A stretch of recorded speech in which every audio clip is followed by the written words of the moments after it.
Tuhan firman-Mu ajaib, kekal meski gunung menghilang. Tiada huruf yang gagal, tak terpatahkan siasat. Hidup seperti-Mu ya Allah, lebih dari emas. Aku bersaksi kitab-Mu, kitab yang suci. Mendengarkan firman-Mu, hibur hati yang luka. Terangilah langkahku kemanapun ku pergi. Biarkanlah firman-Mu berkuasa atasku. Ubahkanku, bebaskanku, ku mau menyenangkan-Mu. Aku mau menyenangkan-Mu. Salam jumpa pemirsa terkasih, saya menyambut Anda sekalian dimanapun Anda berada dalam episode terbaru program studi harian kita semua Kitab Suci. Kita masih mempelajari kitab Yehezkiel dan akan segera menyelesaikan pelajaran ini. Dalam episode hari ini kita akan mempelajari pasal 40, 41, dan 42. Dan melalui pasal-pasal ini kita akan membahas tentang bait 1000 tahun yang penuh dengan sukacita yang akan dibangun sebelum pemerintahan 1000 tahun Kristus setelah akhir dari 7 tahun atau minggu sengsara yang besar. Ada banyak rincian yang akan kami jelaskan melalui model dan gambar-gambar bangunan ini yang akan dibangun oleh Tuhan sendiri. Jika Anda ingin mengetahui rincian-rincian ini, ikuti kami dalam episode hari ini. Untuk memulai, izinkan saya untuk menyambut tamu kehormatan di studio, seorang hamba Tuhan, Saudara Yosef Riyad. Selamat datang, Saudara Yosef. Terima kasih, Saudara Riyad. Kami juga menyambut hadirin di studio, selamat datang. Pemirsa terkasih, kita akan memulai pembelajaran sesaat lagi, jadi tetaplah bersama kami.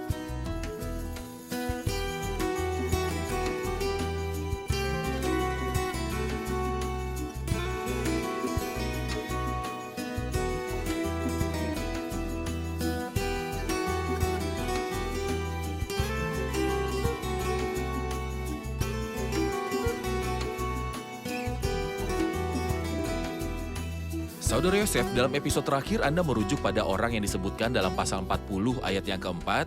Tersebut mengatakan, orang itu berbicara kepadaku, hai anak manusia, lihatlah dengan teliti dan dengarlah dengan sungguh-sungguh, dan perhatikanlah baik-baik segala sesuatu yang akan kuperlihatkan kepadamu. Sebab untuk itulah engkau dibawa kemari. Beritahukanlah segala sesuatu yang kau lihat kepada kaum Israel. Jelas di sini bahwa pria ini adalah orang yang akan membantu Yehezkiel memahami rincian bangunan besar ini. Ya. Dan Anda katakan bahwa dia adalah simbol dari Ya. Roh Kudus. Simbol dari roh. Kami ingin mengambil pelajaran dari peran yang telah dilakukan pria ini bersama Yehezkiel agar dia mengetahui semua rincian bangunan ini. Misalnya saja dia berkata kepadanya, sebab untuk itulah engkau dibawa kemari supaya aku memperlihatkan semuanya itu kepadamu. Tidak hanya itu saja, tapi dia berkata kepadanya, beritahukanlah segala sesuatu yang kau lihat kepada kaum Israel. Anda akan melihat dan memberitahukan Tepat kepada orang sekali. lain. Jadi bagi Yehezkiel sebagai seorang visioner, penjaga atau nabi, dia akan diperlihatkan hal-hal yang bukan untuk disyukuri, tetapi untuk memberitakan apa yang akan dia lihat kepada rumah Israel. Ini mikiran saya pada apa yang dikatakan Rasul Paulus kepada Timotius. Dalam 2 Timotius pasal yang kedua, ayat yang kedua. Apa yang telah engkau dengar daripadaku di depan banyak saksi, percayakanlah itu kepada orang-orang yang dapat dipercayai, yang juga cakap mengajar orang lain. Dengan demikian, pengetahuan akan sampai kepada orang lain. Jika saya menimbul pengetahuan untuk diri saya sendiri dan tidak memberitakannya kepada siapapun, apa manfaatnya? Tetapi saya harus merasa tanggung jawab, misalnya terhadap orang-orang yang lebih muda atau anak-anak sekolah minggu. Tentu saya tidak akan menjelaskan Yehezkiel kepada mereka, tetapi saya mungkin akan memberitahu mereka tentang Kristus. Beritakan kepada orang lain apa yang Anda ketahui. Ketika Anda mempelajari kebenaran tentang gereja, beritakan kepada orang lain, dan setiap kebenaran yang Anda pelajari beritakan pada orang lain. Begitulah kebenaran disebarkan dan kita menjadi pengelola. Tuhan tidak memberikan kebenaran kepada saya untuk saya simpan sendiri, tapi saya adalah seorang pengelola. Yang akhirnya dituntut dari pelayan-pelayan yang demikian ialah bahwa mereka ternyata dapat dipercayai. Aku telah memberikan kepadamu talenta dengan apa kau kembangkan dan apa yang kau peroleh. Oke, dimulai dari ayat 5, pasal yang ke-40, rincian bangunan ini mulai disebutkan. Dan kami ingin memberitahu bahwa grafik untuk bangunan ini, yaitu bait 1000 tahun, akan ditampilkan di layar sekarang. Dan Anda juga bisa mengunjungi website kami di www.semuakitabsuci.com. Anda akan menemukan diagram ini tersedia dan mudah untuk mengunduhnya dan membandingkan dengan apa yang tertulis dalam kitab Yehezkiel pasal ke-40, lalu pasal 41 dan pasal 42. Karena gambar arsitektur ini sangat penting untuk membayangkan bentuk dari bangunannya. Benar. Dalam ayat 5 hingga 16, dia berbicara tentang gerbang timur, area dari gerbang timur hingga halaman luar, dan juga mulai dari ayat ke-17 hingga 19, dia berbicara tentang halaman luar, dan dari ayat 20 hingga 23, dia mulai berbicara tentang gerbang utara. Dan semua ini ada dalam pasal yang ke-40. Benar. Dari ayat 24 hingga 27, dia berbicara tentang gerbang selatan, dan kemudian dari ayat ke-28 hingga ayat 37, dia berbicara tentang gerbang halaman dalam. Dari ayat 38 hingga 43, dia berbicara tentang ruang persiapan persembahan. Dari ayat 44 hingga 47, dia berbicara tentang ruang-ruang imam, dan kemudian dari ayat 48 hingga 49, dia berbicara tentang serambi bait. Dan sekarang saya punya pertanyaan. Dalam bagian terakhir ini, di mana serambi bait disebutkan? Pasal ini ditutup dengan menyebutkan pilar-pilar, dan dekat kedua tiang tembok itu ada dua tiang, satu sebelah sini dan satu sebelah sana. Tentu saja sulit untuk membahas setiap kata dan setiap detailnya, jadi kami serahkan kepada pemirsa untuk mengunduh grafik ini dan membandingkannya dengan ayat-ayat. Namun saya perlu komentar tentang pilar-pilar yang disebutkan di pasal 40. Jelaslah bahwa mereka adalah dua pilar yang mengingatkan kita pada apa yang tertulis dalam 1 Raja-Raja pasal yang ke-7. Dalam 1 Raja-Raja 7 ayat 21, dia berkata, kemudian tiang-tiang itu didirikannya dekat balai ruang besar. Ketika ia mendirikan tiang kanan, ia menamanya Yakin, dan ketika ia mendirikan tiang kiri, ia menamainya Boas. Nyatanya, kedua nama ini penting karena Yakin berarti Tuhan akan menetapkan, dan Boas berarti di dalam Tuhan ada kekuatan. Pilar di sini mewakili seorang percaya yang memikul saudara-saudaranya dan memiliki arti penting dalam rumah tangga Allah. Dan agar orang ini bermanfaat bagi umat Allah, dia harus diteguhkan oleh Tuhan. Selain itu, Tuhan harus memberikan dia kekuatan. Jika saya meneguhkan diri saya sendiri, atau jika saya diteguhkan oleh Tuhan, tetap menjadi mandiri dari Tuhan, saya tidak akan menjadi berkat bagi umat Allah. Untuk menjadi berkat bagi umat Allah, saya harus seperti dua pilar. Yakin Tuhan akan menetapkannya, dan Boas di dalam Tuhan ada kekuatan. Ini membawa saya pada Wahyu pasal 3 ayat 12. Ketika dia berkata kepada malaikat jemaat di Philadelphia, barang siapa menang, ia akan kujadikan coko guru di dalam bait suci Allahku. Kujadikan coko guru mengacu kepada orang yang beriman, yang tidak menyangkal nama Tuhan, tetapi menjaga kesetiaan, dan kesetiaannya kepada Tuhan. Orang percaya yang hidup di dunia ini setia kepada Tuhan akan menjadi pilar di bait di surga. Betapa suatu kehormatan bahwa seorang akan menjadi berkat bagi umat Allah di sini, dan ketika dia mencapai surga, dia tetap menjadi berkat bagi umat Allah. Oke. Saudara Yosef, kita akan beralih ke pasal 41, di mana dia memberikan rincian lebih lanjut tentang dimensi dari bait ini. Kita perlu memiliki gambaran apakah ada persamaan atau perbedaan antara dimensi dari bait ini dan dimensi kemah pertemuan dalam kitab Keluaran misalnya. Baik, jika kita membaca ayat 2, dia berkata, panjang ruang besar diukur juga 40 hasta dan lebarnya kali 20 hasta. Dan ini adalah bagian tengahnya. Tempat yang maha kudus adalah 20 kali 20 kali 20 hasta. Di dalam kemah pertemuan, ukurannya adalah 10 kali 10 kali 10. 10 kali 10 kali 10 sama dengan 1000. Sedangkan di sini 20 kali 20 kali 20 sama dengan 8000. Ini berarti bahwa ukuran ruangan utama dan tempat yang maha kudus di sini adalah 8 kali ukuran ruangan utama dan tempat yang maha kudus dalam kemah pertemuan. Iya.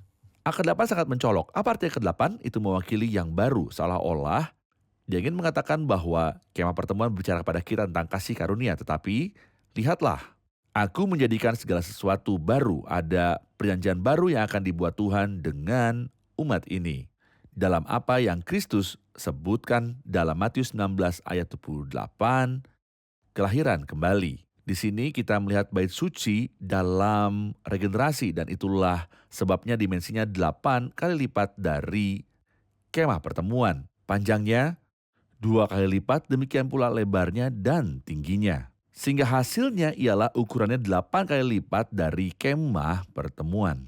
Angka 8, sebagaimana yang telah kita bahas, melambangkan sesuatu yang baru, yaitu kerajaan Kristus yang bahagia yang akan datang. Anda merujuk pada situasi baru, pada awal baru, dan pada hal baru dengan merujuk pada angka 8. Dan ketika kita membaca pasal 41 sampai akhir kitab ini, kita akan menemukan bahwa kata-kata tempat kudusku, dan yang kudus disebutkan berulang kali yaitu sekitar 52 kali. Sebagaimana dikaitkan dengan situasi yang baru. Kita tahu bahwa akibat kejahatan dan kenajisan, bait suci hancur dan umat menjadi tawanan. Sementara di sini dia berbicara tentang kekudusan. Nah, di akhir pasal 42 dia menyebutkan sebuah wilayah yang sangat luas dan tembok yang sangat besar, yaitu 500 hasta panjangnya dan lebar 500 hasta. Untuk memisahkan antara yang suci dan yang umum. Dan dalam pasal 43 ayat 12, dia berkata, inilah hukum bait suci, seluruh wilayah di puncak gunung di sekelilingnya akan menjadi maha kudus, dan lihatlah hukum bait suci. Dengan kata lain, tempat suci dan sinonim lainnya seperti yang Anda katakan diulang lebih dari 50 kali di bagian ini, karena hakikat bait suci atau izinkan saya katakan hakikat kehidupan secara umum pada masa pemerintahan Kristus adalah kekudusan. Dan dalam ayat terakhir nubuatan Zakaria dia berkata, dan pada hari itu akan tertulis pada lonceng kuda, kudus bagi Tuhan. Dan kuali-kuali di rumah Tuhan akan seperti bokor-bokor penyiraman di depan mezbah. Maka segala sesuatu akan diberi tajuk kudus bagi Tuhan dan menyatakan kekudusan Allah. Ini adalah kebalikan dari apa yang terjadi sebelumnya, dan aku tidak akan membiarkan namaku yang kudus dinajiskan lagi. Akan tiba saatnya di mana nama Tuhan akan dikuduskan di mana-mana. Bukan hanya bumi saja yang akan masuk ke dalam berkat-berkat masa pemulihan segala sesuatu dan menjadi selaras dengan Tuhan, bahkan bait suci itu sendiri, setiap bagiannya akan sesuai dengan pikirannya Tuhan. Ya, benar. Kita akan saksikan laporan dan kembali untuk melanjutkan studi. Untuk memudahkan pemahaman tentang bentuk bait 1000 tahun dan isinya, kita temukan fakta-fakta berikut ini. 1. 10 anak tangga menuju ruang depan bait. Lalu yang kedua, 2 tiang penyangga yang berdekatan dengan tiang penyangga ruang depan bait. Yang ketiga, ruang depan bait. Yang keempat, bait atau tempat suci. Lalu yang kelima, meja. Yang keenam, tempat maha kudus. Lalu yang ketujuh, ruang samping di selatan, utara, dan juga barat. Lalu yang kedelapan, ruang-ruang kosong yang tersisa di sekitar bilik-bilik bait. Kalau kita perhatikan, bentuk bait Allah itu bentuknya persegi panjang, panjangnya 40 hasta dan lebarnya 20 hasta. Luas tempat suci ini sama dengan luas tempat suci bait suci Salomo. Dalam pasal 41 ayat 3 dan 4, mengapa Yeskiel tidak memasuki tempat maha kudus? Saudara Yosef, pasal 41 ayat 1 mengatakan, kemudian dibawanya aku ke dalam ruang besar bait suci, dan ia mengukur temboknya. Jelas orang yang memimpin Yeskiel sedang menemaninya, namun mulai dari ayat 4, Yeskiel tidak ikut masuk bersamanya ke ruang maha kudus. Yeskiel Mengapa? tidak bisa masuk. Jadi ayat tersebut mengatakan lalu ia sampai ke ruang dalam. Ia mengukur, dialah yang mengukur. Tetapi karena Yeskiel tidak menerima fungsi imamat, ia tidak berhak memasuki tempat kudus dan tempat maha kudus. Dan di sini ada kontras yang indah antara keistimewaan kita yang tidak diperbolehkan bahkan bagi sang nabi yang merupakan keturunan Zadok, yaitu Yeskiel. Adapun kita membaca surat Ibrani pasal yang ke-10 ayat ke-19, jadi saudara oleh darah Yesus kita sekarang penuh keberanian dapat masuk ke dalam tempat kudus. Karena ia telah membuka jalan yang baru dan yang hidup bagi kita melalui tabir. Itu dirinya sendiri. Ini adalah hak istimewa kita sebagai orang percaya di gereja setelah tirai itu robek. Menjadi dua dan Kristus membuka pintu yang menyambut kita. Oke, terima kasih. Saudara Yosef, dia berbicara dalam ayat 17 dan 18 tentang 2 kerubim dan kaitannya dengan apa yang disebut dengan pohon-pohon palma. Dan kita semua tahu bahwa kerubim memiliki peran, misalnya di dalam kemah pertemuan sebagai malaikat penghakiman. Tetapi di sini dia berbicara tentang kerubim bersama pohon-pohon palma. Apa arti perubahan ini? Kerubim melambangkan pemerintahan, pohon-pohon palma melambangkan kemenangan. Jadi, seolah-olah dia ingin mengatakan kepada kita selama milenium Kristus akan memerintah. Ada kerajaan Kristus, dia akan memerintah. Tetapi pada saat yang sama, Kristus adalah pemenang. Selain itu, pohon-pohon palma melambangkan damai.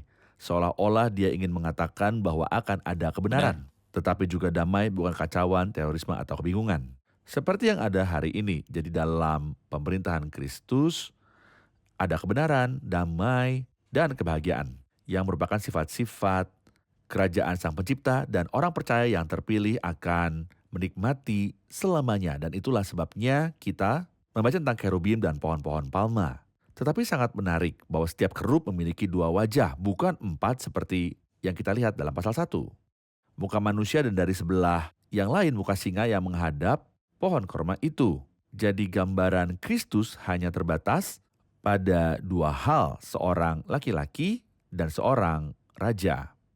Karena Kristus tidak akan menjadi hamba di kerajaan 1000 tahun. Iya, Jauhilah benar. itu, dan ia tidak akan merintah sebagai yang surgawi, melainkan sebagai anak manusia. Inilah atribut-atribut pemerintahan Kristus dan juga imamatnya yang tentangnya dikatakan, engkau adalah imam untuk selama-lamanya menurut peraturan Melkisedek. Benar. Dan Kristus dalam pemerintahannya adalah Raja Kebenaran dan Raja Damai. Benar. Kami ingatkan pemirsa pada kesempatan menyebutkan pohon-pohon palma, bahwa dalam kedatangan Kristus ke Yerusalem yang banyak orang menyebutnya kedatangan yang penuh dengan kemenangan, dan dalam kitab Wahyu pasal 7 juga ada kata-kata tentang ranting-ranting pohon palma Benar. yang terkait dengan kemenangan dan damai. Dan dalam kitab Wahyu pasal 7 juga ada kata-kata tentang ranting-ranting pohon palma yang terkait dengan kemenangan dan damai. Oke. Saudara Yosef, kita akan beralih ke pasal 42 di mana dia berbicara tentang apa yang disebut kamar-kamar para imam. Namun dalam ayat 13 dan 14 dari pasal 42 dia berkata, lalu ia berkata kepadaku, bilik-bilik yang di utara dan bilik-bilik yang di selatan yang menghadap ke lapangan tertutup, itulah bilik-bilik kudus, di mana imam-imam yang mendekat kepada Tuhan memakan persembahan-persembahan maha kudus. Di sana mereka akan menaruh persembahan-persembahan maha kudus, korban sajian, korban penghapus dosa, dan korban penebus salah, sebab tempat itu kudus. Kalau para imam masuk ke tempat kudus, mereka tidak akan keluar ke pelataran luar sebelum mereka menanggalkan pakaian mereka di sana yang dipakainya waktu menyelenggarakan kebaktian, sebab pakaian-pakaian itu adalah kudus. Mereka harus memakai pakaian yang lain, barulah mereka boleh datang ke tempat umat Tuhan. Apa manfaat dari kamar-kamar yang disebutkan terkait dengan para imam? Nah, saudara dalam ayat-ayat yang kita baca, kata suci seperti yang kita sebutkan sebelumnya diulang dalam ayat yang ke-13, dia berbicara tentang kamar-kamar yang suci. Dan dalam ayat 14, dia berbicara tentang pakaian-pakaian yang suci. Dan seolah-olah dia mengulang ide yang telah kita katakan bahwa dalam pemerintahan Kristus, segala sesuatu akan menjadi suci. Kita mengingat penglihatan yang dilihat Yesaya di pasal 6, para serafim memanggil satu sama lain, kudus, kudus, kuduslah Tuhan semesta alam, seluruh bumi penuh kemuliaannya. Kita akan membaca dalam pasal 43 tentang kemuliaannya yang akan memenuhi seluruh bumi. Di sini kita membaca tentang kekudusan Tuhan, kekudusan kamar-kamar dan kekudusan pakaian. Dan di akhir pasal dia berkata untuk misahkan yang kudus dan yang biasa. Apa manfaat dari kamar-kamar ini? Manfaat 3 kali lipat. Manfaat pertama adalah di mana para imam akan makan. Apa yang akan mereka makan? Mereka akan makan persembahan yang sangat kudus yang tidak sah dimakan oleh siapapun selain para imam. Di mana mereka akan memakannya? Di kamar-kamar ini. Bukan hanya mereka akan makan, tetapi juga di sana mereka akan menyimpan persembahan yang sangat kudus. Artinya seolah-olah itu adalah gudang untuk daging dan barang-barang lain yang akan dimakan oleh para imam. Jadi mereka akan makan dan akan menyimpan barang-barang ini di sana juga. Manfaat ketiga adalah bahwa di sana mereka akan mengenakan pakaian mereka. Imam tidak akan datang dari rumahnya mengenakan pakaian kudus. Dia akan datang dari rumahnya mengenakan pakaian biasa, kemudian dia akan memasuki kamar-kamar itu untuk berganti pakaian. Dan mengenakan pakaian kudus untuk menjalankan pelayanannya. Jadi ada 3 manfaat untuk kamar-kamar ini. Makan, menyimpan makanan kudus yang dimakan oleh para imam, dan menyimpan serta berganti pakaian di dalamnya. Terima kasih, kita akan menerima pertanyaan hadirin. Ayat terakhir mengatakan sekeliling lingkungan itu ada tembok panjangnya 500 hasta dan lebarnya 500 hasta untuk memisahkan yang kudus dari yang tidak kudus. Apakah yang kudus dan untuk siapakah itu? Silakan Saudara Yosef. Ada ayat serupa yang mengatakan tentang membedakan binatang yang boleh dimakan dengan yang tidak boleh dimakan. Tentu saja perbedaan antara yang najis dan yang bersih itu jelas, tetapi mungkin yang kudus dan yang biasa sedikit lebih sulit. Yang kudus dipersembahkan hanya pada Tuhan, dan tidak ada manusia dapat mengambil apapun Ini darinya. didedikasikan kepada Ini Tuhan. didedikasikan kepada Tuhan. Adapun yang umum, itu hak saya dan hak Anda untuk memakannya. Menurutku ini jelas dalam kitab 1 Samuel pasal yang ke-21 ketika Daud ingin mengambil roti persembahan, dan ketika dia meminta roti persembahan dan imam menjawab Daud, "Aku tidak memiliki roti biasa di tangan, tetapi ada roti kudus yang diambil dari meja roti sesajian." Kemudian Daud menjawabnya bahwa roti itu sebenarnya biasa selama sudah diambil dari hadapan Tuhan. Dan para imam berhak memakannya karena itu tidak lagi kudus seperti Benar. ketika berada di hadapan Tuhan.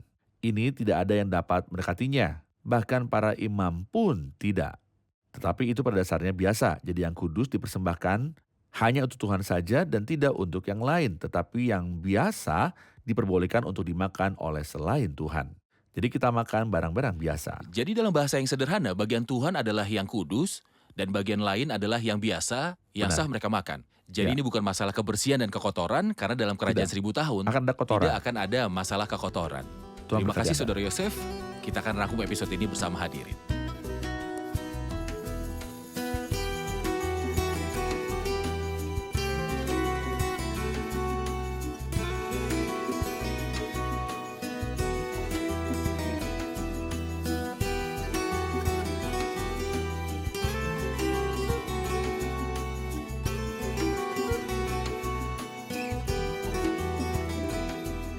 Halo semua. Dalam pasalnya yang ke-40, ada pembicaraan tentang seorang pria yang berkata kepada Nabi Yehezkiel, "Aku akan menunjukkan kepadamu dan kamu akan memberitahukan semua yang kamu lihat kepada rumah Israel." Apa yang kita pelajari dari situasi ini? Sungguh indah bahwa kita mempelajari perkataan Tuhan dan memberitahukan kepada orang lain tentang perkataan tersebut, seperti dalam Perjanjian Baru. Rasul Paulus berkata kepada Timotius, "Apa yang telah engkau dengar daripadaku di depan banyak saksi, percayakanlah itu kepada orang-orang yang dapat dipercayai dan juga cakap mengajar orang lain." Terima kasih. Bagaimana Saudara Yosef? Benar. Baik. Setelah kita membicarakan beberapa bagian dari bait suci ini, kita mengetahui ada beberapa pola yang diukir berupa kerubim dan pohon palma dalam bait suci ini.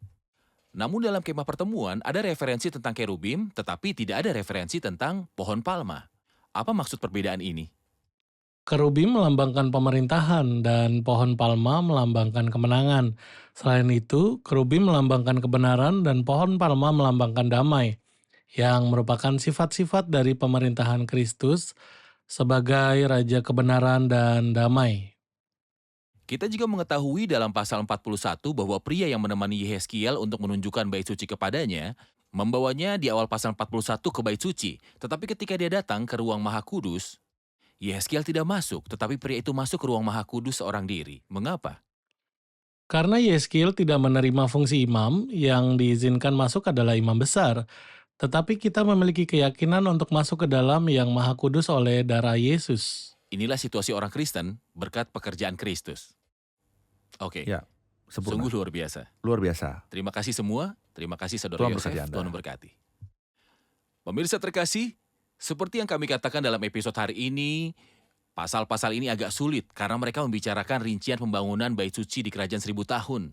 Ini adalah bangunan yang akan dibangun di masa depan. Dan Tuhan akan membangunnya secara pribadi. Mungkin kita tidak punya cukup waktu untuk membahas rinciannya. Tetapi desain bangunan ini akan tersedia di situs web kami www.semuakitabsuci.com. Namun saya hanya ingin mengingatkan Anda tentang bagaimana ayat-ayat dalam pasal ini menggambarkan bangunan besar ini. Dalam Yehezkiel 40 dari ayat 5 sampai ayat 16 dia berbicara tentang area dari pintu gerbang timur ke pelataran luar. Kemudian dari ayat 17 sampai ayat 19 dia berbicara tentang pelataran luar.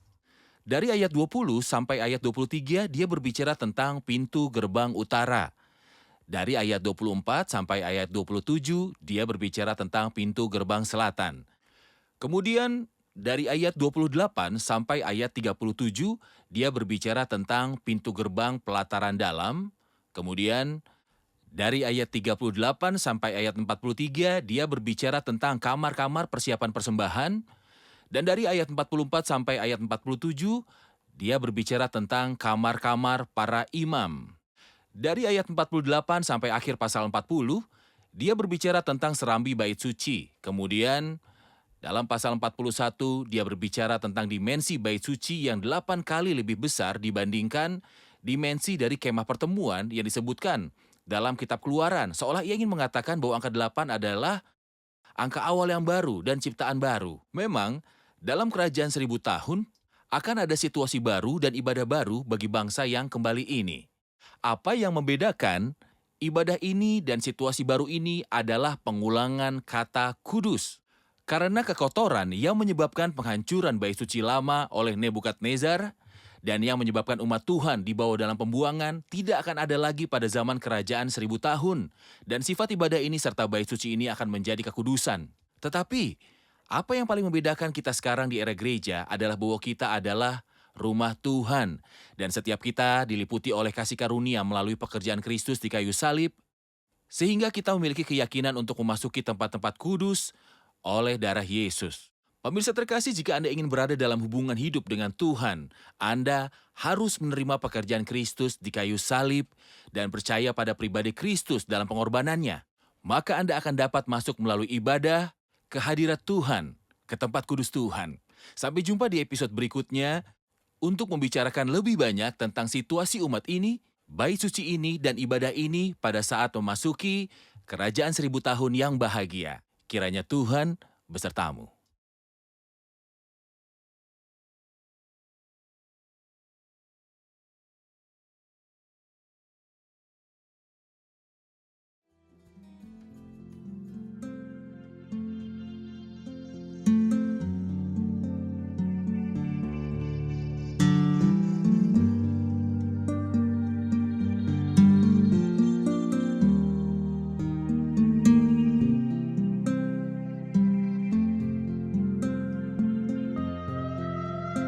مثل ظل عابر تنقضي أيامنا وسريعا تقرض ثم نمضي من هنا عندها يبدو لنا باطلا كل العنا ما عدا ذاك الذي هو كل المقتنى يسوع.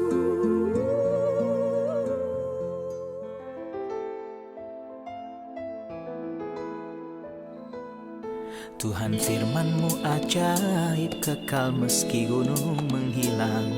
Tiada huruf yang gagal, tak terpatahkan sia-sia. Hidup seperti-Mu ya Allah, lebih dari emas. Aku bersaksi kitab-Mu, kitab yang suci. Mendengarkan firman-Mu, hibur hati yang luka. Terangilah langkahku kemanapun ku pergi.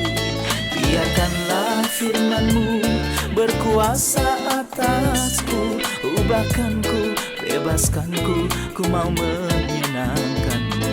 Tuhan firman-Mu ajaib, kekal meski gunung. Ubah dan bebaskan aku.